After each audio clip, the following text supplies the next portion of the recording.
Welcome to Godsplaining, Contemplative Preachers, Contemporary Age. Each week, join the Dominican friars as they consider all things Catholic.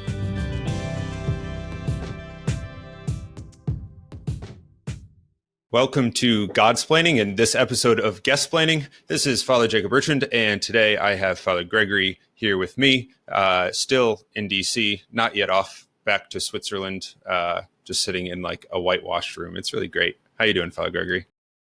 I'm doing well, thanks. Yeah, I would talk at greater length and expatiate upon the whiteness of my wall or the otherwise uninteresting nature of my surroundings, but in so doing, I would be taking time from our guest, so I will now lapse into silence. Great to be with you. Perfect. Excellent. All right. Today we have with us Mr. Victor Sweeney, who is a funeral director in Warren, Minnesota. You may be wondering why I, being from DC and the East Coast, why I know someone from Warren, Minnesota, and why we're talking to a funeral director. And I will answer those questions right now. Well, I don't know Victor, but for meeting him online through email and then through phone call. But found him, I guess we can say found you. I don't know if that's the right way to say, like found you, like you were lost and we found him. On YouTube, actually, on the Wired channel on YouTube, where you were, I guess, doing like a Q&A thing on that channel on Wired like 3 months ago. And it said like questions like a mortician answers questions about death or whatever it was. It was like, interesting. Yeah. And then I saw, when I clicked on that, a mug of Benedict XVI, and I was like, that's our guy. Here he is. So, Victor Sweeney, welcome. Yeah, welcome to Godsplaining. It's great to have you. Thank you, Fathers. No, yeah, the mug there was kind of a secret call sign. I was hoping somebody would pick up on it. So good work. Here I am. Yeah, it was me. Out of all the people in the world, for better or for worse, it was me. So yeah, it's great to have you on the show, and really excited to talk about some like end of life death things from a Catholic funeral director. Is mortician still a word that would you describe yourself as a mortician? Is that like passe or?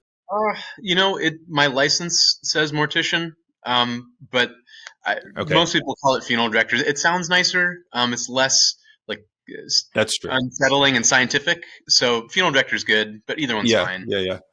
I guess if you want to get the click, mortician. Yeah. Yeah, that's probably what got it. And we're gonna give Wired a run for its money. I checked the video the other day; it's something like 3 million hits. We usually get like 3.5 million views on our Godsplaining YouTube videos, so we're gonna give them a run for their money. But before we talk about death things, why don't you tell us a little bit about yourself? Who you are, where you're from, how you got into funeral directing, these sort of things. Just get us up to speed, I guess. Yeah. I'm a father of three, soon to be four, in a small town in Minnesota. I live in a town of fewer than 2,000 people. I grew up outside a suburb of Detroit and moved to Bismarck, North Dakota when I was around 13. And that was like a huge culture shock. That was a big deal, moving out to the middle of nowhere. And I've since moved to even closer to the middle of nowhere. I'll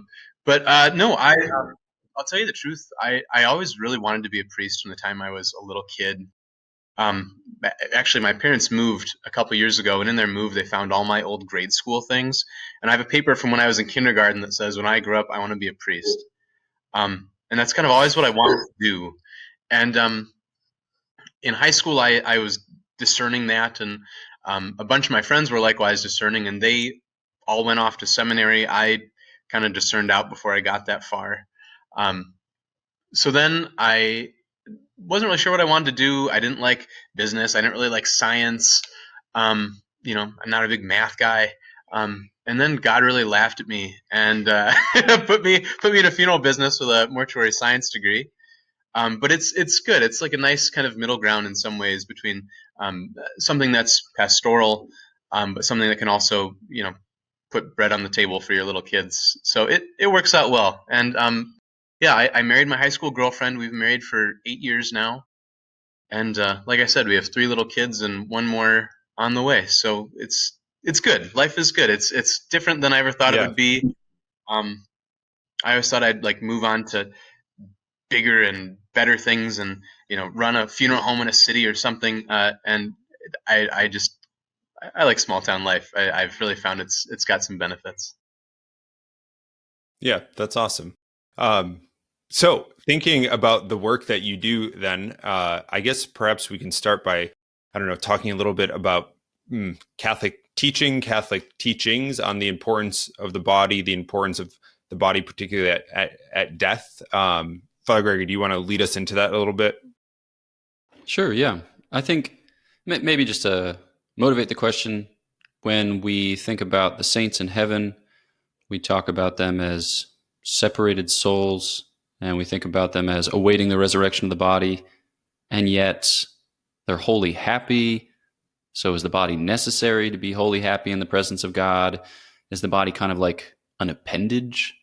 But before you get to super lofty theological questions, the answer of which kind of defy us all, maybe how do you focus the question of, yeah, like the place of the body, the role of the body in human happiness, just more basically, more generally, and specifically as they come to you when they're no longer joined body and soul? Yeah. Well, I think the big thing that I always come back to is that there's really no human experience on this side of things that doesn't involve your body. Like, I've asked the question to groups that have come in through the funeral home, like, what have you experienced without your body? And they'll say something like, oh, I had a dream. Like, okay, but your dream is still coming through your active brain. You're going through REM. Like, you're even that, which is, in some ways it's not physical, at least, tangibly, like with your hands or something, but even that is still through the lens of your body and how utterly important your body is. You can't experience anything if you don't have a body, like certain saints and writings have talked about how, in some ways, the angels, as magnificent as they are, lacking the body, there's still something that we kind of have over them in some ways. And so yeah, I'm really, that's always the challenge, though, is to get people to understand that the body isn't this kind of Manichaean throwaway thing. We're not Buddhists where we're just trying to separate ourselves from our bodies or experience. But to be a Christian, we have to embrace that tension that happens where the soul is in the body, and we have to reverence the body. I mean, I feel like in the same way we'd reverence the soul, at least, in so much as it's due. Does that sound reasonable? Yeah. Yeah, I think that makes sense. And we see this like throughout throughout history, throughout Christian history, the I guess at least reiterating the importance of the body through, from creation through the incarnation. I mean, this is kind of where Dominicans come on the scene, especially with the first heresies that the order was combating, the Albigensians, who were dualists, who thought the body was bad. And you see this throughout, even in our contemporary, current culture, that there's often like this idea that like what we do with or in our bodies doesn't always affect who we are as people, or there's some sort of like disjointed reality that Sure. Really just isn't true. So I guess with respect to like end of life, death, sort of the reality of death, what is that quote, that something like death is the great equalizer? Is that right? Did I quote that right? I don't know. If not, it's my quote now. But that's something that everybody will experience. Yeah, exactly. So how do you see, like, as a Catholic funeral director, how is there a difference? Does that lens, our Catholic faith, does that lens make for a difference in the work that you do and dealing with families, but in also dealing with the deceased? I think so. I think so. I know a number of funeral directors, and the ones that are more devout or have more, formal religiosity, tend to. I'm not going to say they treat the bodies differently or treat them better, but there's certainly the aspect of like humanizing them that I think runs alongside someone who believes that the soul is important as well as the body. You always run the risk, I think, as someone who works with the deceased, of turning the person who's there, or at least their body, turning them into just like this object. We always talk about objectification, and I think that's a real risk that you run. When you work in a business that deals with the dead, it's a challenge to always tell yourself that, like, this is somebody's loved one. This person is important. Their body is important. Therefore, I can't just treat it like an object or, a way to, I don't know, make money on a casket or something like that. Does that? Yeah. Yeah. For sure. Yeah. Just to jump in with a small thought, with respect to that, I guess, just to hear you mention the kind of balance to be struck between reverencing the body and reverencing the soul, or like the body with reference to the soul. Do you find there was a New York Times article maybe 6-7 years ago about people waking the bodies of their loved ones in kind of true to life poses, like somebody like seated in the driver's seat of a car, or like somebody in their favorite chaise lounge. And it makes you think of Evelyn Waugh's book, The Loved One. The way in which it can kind of bridge on the ridiculous. What are some of the principles of humanizing that experience without it becoming strange, silly, tortured, bizarre? I think really the crux of it is that you have to reverence the body in a way that's going to make the family heal. Right. So one of the things that we always say at my business, and I think it's true, I mean, and it's not just because we say it a lot, but it's that the funeral is about the deceased, but it's for the living. And so in that way, as interesting as an idea as it might be to embalm someone sitting in their favorite gaming chair with an Xbox controller in their hand, like does that sort of thing provide peace to a family, or does it continue to kind of perpetrate this idea that I don't know, a person is boiled down to just the things that they liked, or that any minute now they're gonna sit up out of this gaming chair?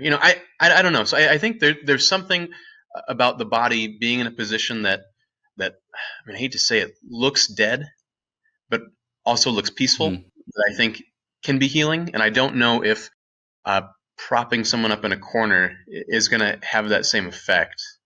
Maybe there's showmanship in it, but I don't know if peace comes from that. Yeah, this might seem weird, but I'm going to say it anyways. It seems that like the distinction there, or the difference is, and especially in what you said, making them look like they are dead but peaceful, not in a gruesome way, but in a peaceful way. Kind of the distinction between being, preparing a human body with respect for the afterlife and for the second resurrection, versus like a taxidermist. Is that the right? Someone who just kind of puts something on display. So the other, I guess a couple of weeks ago, I was talking with somebody and they said something like, we've lost in our culture like the ability to like face death, or like, we don't, like funerals and stuff are not, and mourning, we're not good at mourning really. So I imagine that a lot of your work is centered around providing like a good setting and a good experience. Makes it sound kind of jargony, but a good experience for mourning the passing of someone who's loved by their family. No, you would be right. I find that ritual is really important. Obviously, as a Catholic, I think like ritual is the most important part of it. As Chesterton says, right, tradition is the democracy of the dead. Like, we've been burying our bodies, with their hands over their chest vertically, for ages and ages and ages, and you have to believe that started for a good reason, and it seemed to work, right? Like the medievals had a pretty good handle on death. say what you will about hygiene or whatever, they had a really good handle on death and mourning, and figuring that out, whereas we seem to struggle with that. So no, I don't know. That's huge, I think, is tradition. The other thing that I think is important when providing an ability to mourn is something in school that we used to call grief work. So that would be not homework, but it would be something more akin to something physical that you do either with the deceased or for the deceased, right? So like being a casket bearer is, it's an action that you're helping, kind of move the ritual along, yes. But also there's that action that I think is really healing, that you're actually doing something to get grandpa from point A to point B. And likewise, I think seeing the deceased is, again, it's in our bodies, so it's a physical action. That seeing the deceased, I think, is really helpful too, because it kind of puts everything in a frame, in an area where you can understand it and kind of have death hit home. But like you say, it doesn't have to be gruesome, but it's this physical action that I think is important. Yeah. Yeah, that makes a lot of sense. All right. Well, we're coming up about halfway through the episode, so we're going to take a quick break. But when we come back, we're going to continue our conversation on the relationship of the body and the soul and death, and also talk a little bit about, what we as Catholics should know about care of the body, funeral prep, those sort of things with an expert in the field, Mr. Victor Sweeney. So sit tight and we will be right back.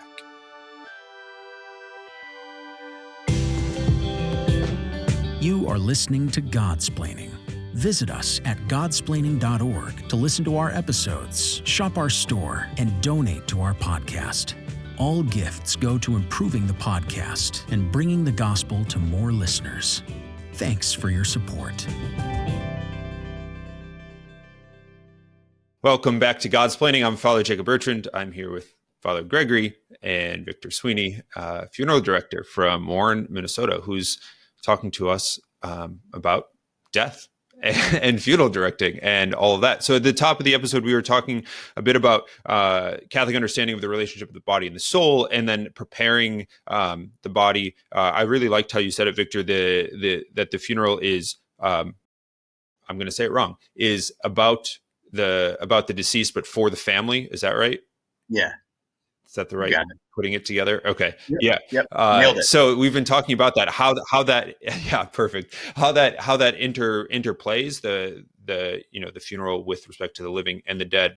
One of the things that we started talking about at the top, or at the first half of the episode, that is kind of sticking with me, is this idea of ritual and of the ritual of mourning, but also, obviously in the mass and the funeral mass, and that follows death.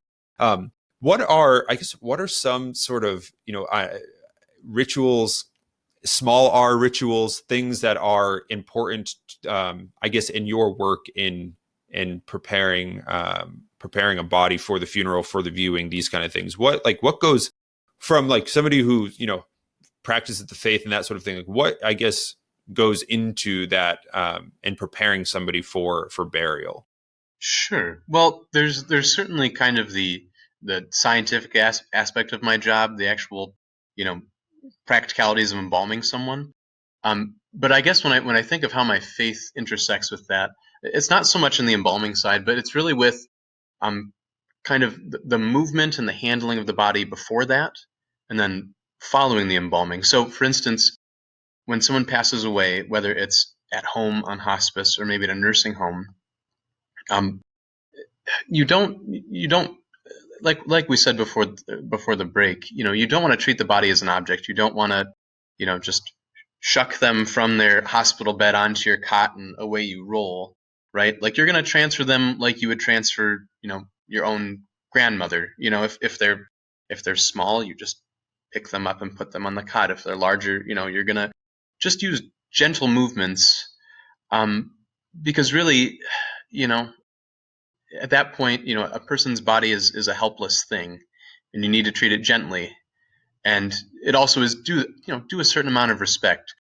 And likewise, after an embalming is completed, which an embalming can get kind of rough at times to get proper results, but after the embalming, there's the matter of getting somebody dressed, or maybe doing their hair or putting on their makeup. And there is a certain ritual to that, in that, it's all done with care and precision, right? So it's not like you're just, yanking on somebody's shirt. You're buttoning it up just like you would button your own shirt. You're going to tie someone's tie and tie it so it looks nice. You're going to shave someone's face, let's say, the way that you'd want to have your face shaved. All these things have to be done with care. So, again, for whatever reason, well, I know the reason for which I just read The Loved One by Yves Lenoir, not knowing what it was about, but then coming to discover that it was super apropos for this episode. Yeah. And the book, insofar as it's Yves Lenoir and it's not Brideshead Revisited or the Sword of Honor trilogy, it's just kind of sneering and satirical. And he had this visit to the United States, and he hates the United States and all of its inhabitants. And then he just makes fun of us, and specifically the funeral business, as like a kind of excrescence of Hollywood. But in that, there's just like a bunch of devastating things. But one of them is you just see everything from an economic perspective. So they're just trying to sell you a casket. They're trying to sell you an urn. They're trying to sell you a service, as it were, a funeral rite. And then, the one character, he works for a pet cemetery. The other main character, she works for a human cemetery. And you see their different perspectives, but it's meant to kind of collapse it all into so much meat marketry. I guess, like a lot of these types of situations don't necessarily confront us until such time as someone whom we love dies. And then we have to make these very concrete decisions, oftentimes from a perspective of like loss, grief, bewilderment, sadness, right? So we're not going to be relied upon to think especially closely. But maybe one kind of concrete example of a decision to be made would be, do you bury the whole body, or do you have do you have your loved one cremated? Maybe could you just walk us through the type of thought that goes into that, the type of deliberation that goes into that from your end? Sure. So what the studies have told us is that there has been a rise in cremation, no doubt, but that it's not entirely driven by economics, which is strange because that's like where I think people's knee-jerk reaction comes in. But generally, cremation is just driven by personal preference, and so that could be anything. In my experience, what I see, at least boots on the ground in my little area, so this is just anecdotal, but what I see is that generally people gravitate towards cremation when they want to make things easy, right? And the reality is death is just not easy. It almost doesn't matter what you do, death is going to be hard. And so I think people try to do that because they say, well, we don't have to see the body, and that's going to be easier for us. Or I don't have to try to explain to my grandkids, why Grandpa is laying up in the front of our church in a box. I don't have to explain that to them. So I think there is, kind of this hesitancy to talk about death that I think is spilling over into our cremation rate sometimes. At least that's what I see. Of course, every area of the country that's different. Some places it's just become tradition at this point. But one thing that I try to do, and this is it's a Catholic thing, that I think spills over into the rest of my job. But as you gentlemen probably know, the Catholic Church has a preference on how a funeral is done and what we do with the body. So the Church is, if we were to do it in order from kind of greatest preference to least, the Church always has a preference that the body itself is intact and is at the funeral. And then the Church's preference then would be that after the funeral, the body is buried intact in the ground, right? And I suppose there are good theological reasons for this. The resurrection, Jesus Christ Himself laid in the tomb. I think these things are important. And then the Church's next preference would be that, again, the body is at the funeral, and then cremation may be used as what we call a method of final disposition. So rather than burying the body, we will cremate it, and then we will bury the cremated remains intact in a fitting vessel in a Catholic cemetery. And then your third option in order of preference would be that the body is cremated, it is intact in a fitting vessel, and is in its entirety in the urn at the funeral, and then again buried in the ground. So it's interesting. I think the Church has a preference that the body is there. But one thing to note that I always, especially Catholic families, there's been this increase in people wanting to keep cremated remains as like a memento, or have it made into a piece of jewelry or a paperweight or something. And that is not permissible from a Catholic viewpoint, because you're not treating those cremated remains like you would the body, right? There has to be a kind of a one-to-one comparison. You have to treat the body well, you have to treat the cremated remains well. and kind of divvying them up as keepsakes, I think, and the church would teach that that's not permissible. Likewise, it's not permitted to scatter ashes, right? They have to be buried intact in a suitable and fitting manner. Yeah, it's interesting. After I was ordained, I was in Catholic or campus ministry. I was an assistant chaplain, and then I've been vocation director. So my pastoral experience in a proper parish is quite limited as a priest, but we did have a parish also that we ran in New Hampshire alongside the campus ministry. So there were times when I was given some funerals to do. And I always enjoyed celebrating funerals. I thought they were very beautiful, as we were talking about the rituals and the rites and that sort of thing, but I was never not surprised by sort of the questions, especially around cremation or burial, or did the body have to be at the funeral, where, especially if there were cremains, like the family rolling up with the cremains that they had from a funeral home from months ago. It was just always very surprising to me. And I always found it to be not, I mean, sometimes that might be disrespectful in itself, but not coming from a place of disrespect, but coming from sort of place of ignorance, of simply not knowing, especially coming to a Catholic funeral, what the church proposes and why the church proposes what it does for treatment of the body and burial and these kind of things.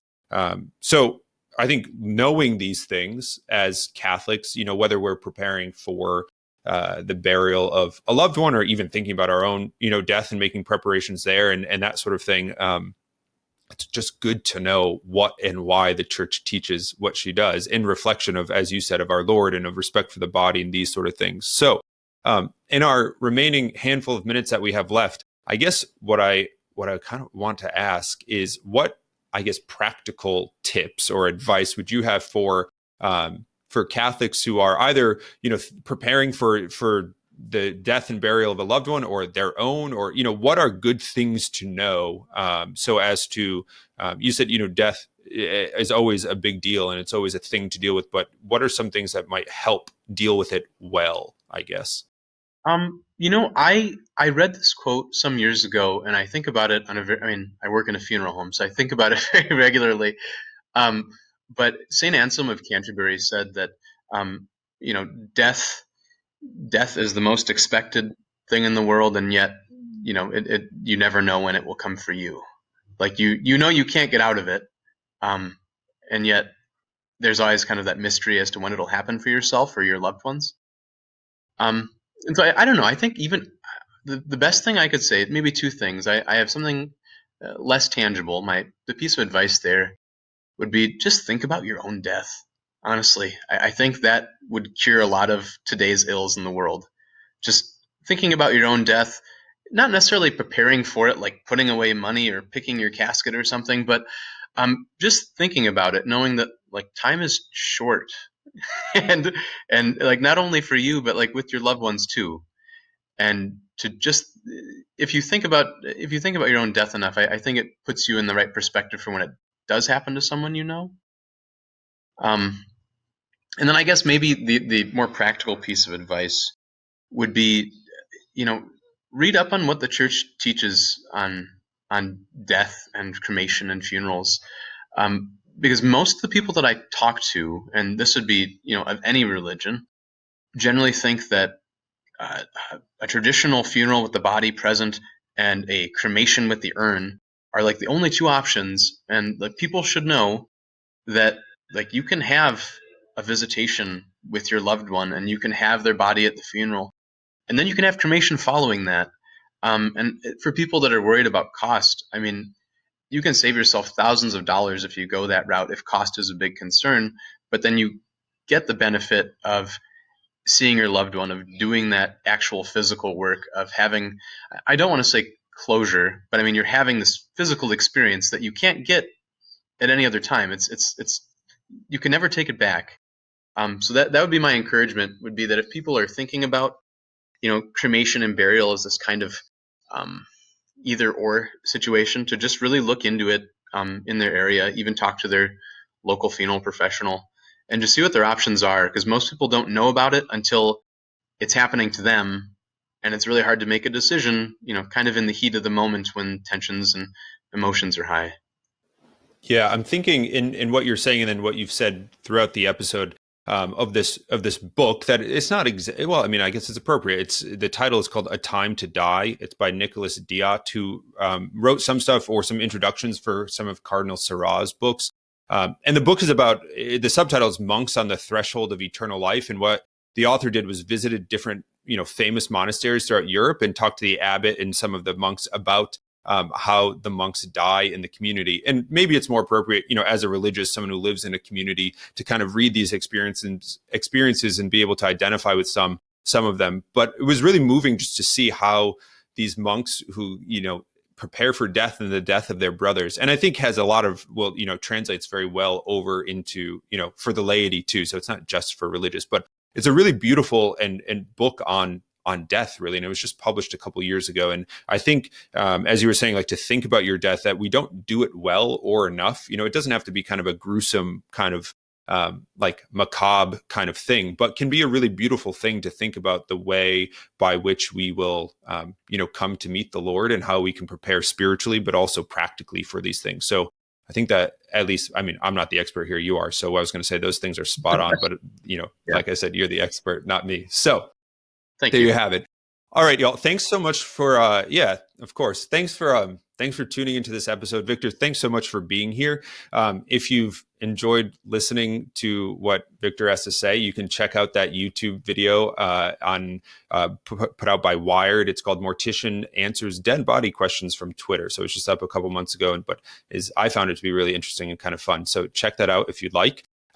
I think for news from us, just one thing to keep an eye out for, more Guestsplaining episodes. We're bumping things up to twice a month. So the first and third Mondays of the month, we'll have our guests on instead of just the first Mondays of the month. So, stay tuned for more guests to come.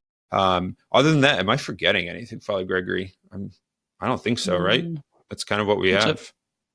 We're just we're just kind of rolling along. So, all right. Thanks again, Victor, for being with us on the episode. It was a lot of fun and great to hear your insights on these things that I guess everyone kind of deals with at some point, but maybe less so on a podcast and more so like in an immediate situation. So it's been great to have you and to pick your brain about death and the faith and how these things work together. So thanks for that. Yeah. Thank you so much, Fathers. Yeah, of course.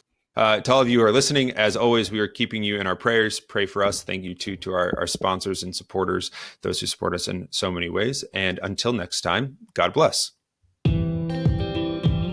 Thanks for listening to Godsplaining, a work of the Dominican friars of the province of St. Joseph. Follow us on Facebook, Twitter, and Instagram. Leave a review on your podcast app.